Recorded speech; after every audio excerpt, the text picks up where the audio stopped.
This knife is the Zero Tolerance 780. It is a liner lock folder. This knife has just been made available in the last few weeks. Alright, so trying to get an initial review out for you as fast as possible to help all those people who maybe want a closer look at the knife and its features, trying to decide if this is worth your hard-earned money. Alright, first of all, the blade length, 3.5 inches. It is S30V steel. The handle scales, G10. It has the DLC coating. Right, and you see it also does have an integral Glassbreaker on the pommel. Alright, let's take a closer look at this blade. Alright, here you see close-up of the blade itself. It's fairly narrow, extremely pointed. You see it is a modified drop point. You know, if not for the swedge, it would almost be a clip point if that swedge wasn't there. You see the grind, looks like a partial flat grind to me, or super shallow hollow. See that there? This knife is made in the USA. There you can see there's jimping at the base of the spine right there. As I said, is a liner lock mechanism. You see the liner there. Give you a close-up of the lockup. Alright, that's how mine arrived out of the box. See that Glassbreaker? There's a lanyard hole there, and the Glassbreaker is actually formed, you know, that's an extension of the liners, right, all the way there, and then there's a spacer in there. Alright, not sure what the spacer is made out of. As you can see, mostly closed construction. And here you see the texture of the G10 handle scales. It is a crosshatch or dimpled texturing. All right, now here's the pocket clip. It comes set up for right side carry, tip down. It is a 4-position pocket clip, so that's very nice. The opening facility, there's 2 ways to open this. Index flipper here, and also dual thumb studs. And you see that the tops of the thumb studs are angled and have jimping. All right, so if you just want to open it, you know, slow and steady, you don't want to draw too much attention, you can open it with the thumb studs. If you want it real fast, you can use the flipper, works well. Alright, and note the contour of the handle. You have a finger choil here. The flipper turns into an integral guard. It's good for keeping you safe. There's a little sub-hilt here, pinky ramp here, and it flares out right into the Glassbreaker pommel.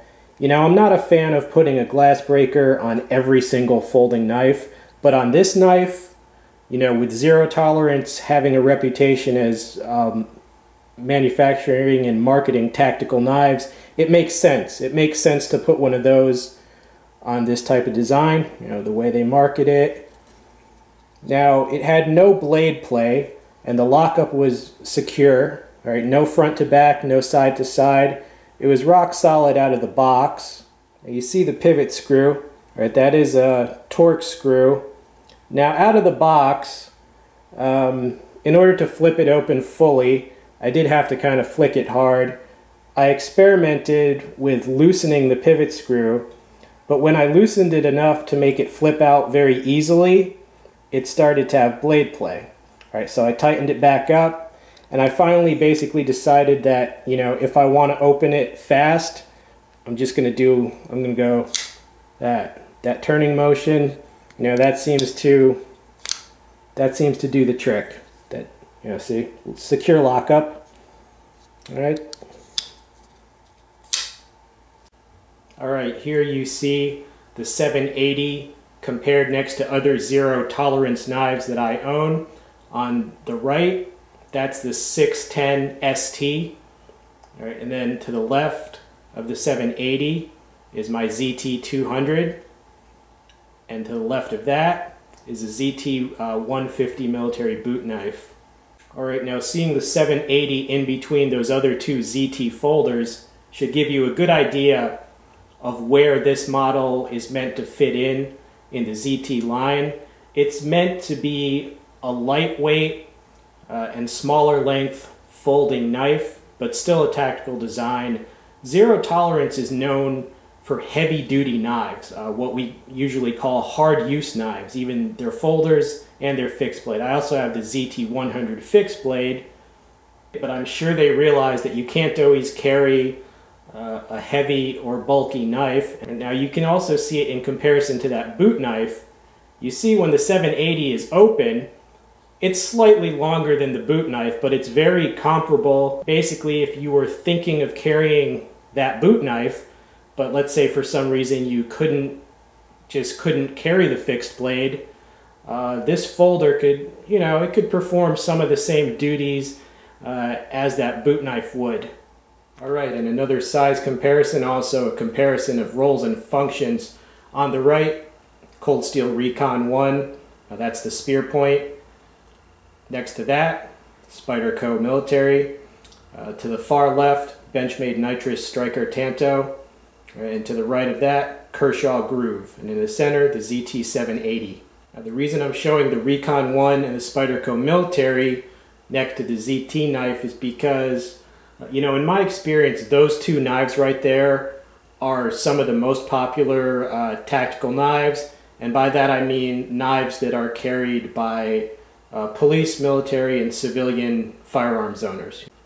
Most knives that you would call tactical are around that size. They're like 4-inch blade length, right? The ZT, it's marketed as a tactical knife, but you can see it's significantly smaller. And I would say that's for people who find themselves unable or unwilling to carry the more traditional size 4-inch length designs. When I was looking through my tactical folders, almost all of them were around 4 inches. My Blade Tech Profili, my Microtech SOCOM. It was difficult to actually find dedicated tactical designs in the 3.5-inch range to compare the ZT to, but I eventually did find two. That Kershaw Groove, about the same blade length, and the Nitrous Striker. So there are designs that try to, you're talking about combining an everyday carry knife in terms of the blade length and the lighter weight. The weight on the ZT is 3.6 ounces. You're talking about combining that roll, or kind of crossing it with what we would call a tack folder. So you're basically getting a compromise. Depending on what you need and want, you might consider that either the worst of both worlds or the best of both worlds. That's up to you. All right, so how about an overall summary? Well, you basically got a folder that's the weight and the length of an everyday carry kind of utility tool folder, but yet the Glassbreaker, the way they put a guard and a choil, the narrowness of the blade, the stabbing ability, and the ZT, their history of designing tack folders, everything points to this as a tactical design. So what is this? It's basically a miniature tactical folder which could very well be used as simply an everyday carry folder. This knife reminds me of an Emerson, actually. The black G10, the liner lock, the black coating. It's very simple in a good way. And it reminds me of, like a mini Emerson. So what are the good features of the knife? Well, fast, easy opening, secure lockup, no blade play. S30V is a very well-respected steel. The ergonomics of the handle, they keep you safe, give you a good grip. It's a very solid knife. People who don't choose this knife, possible reasons would be maybe you just don't think it looks nice. It is very plain and very simple. Some people might prefer a longer length as their tactical folder, or if you want a knife for everyday carry, some people might prefer a 3-inch blade. Right? But if you need something in this weight and this size, it's a good choice. It has a lot of good features, has nothing at all glaringly wrong with it at all. I couldn't find any flaws with it. It could be a little sharper, but that was it. Now, is it worth the price tag, which is over $100? Hey, that depends on what price range you're comfortable with. It's up to you, man. All right, hope you enjoyed this knife review. Stay tuned for more. I'm out.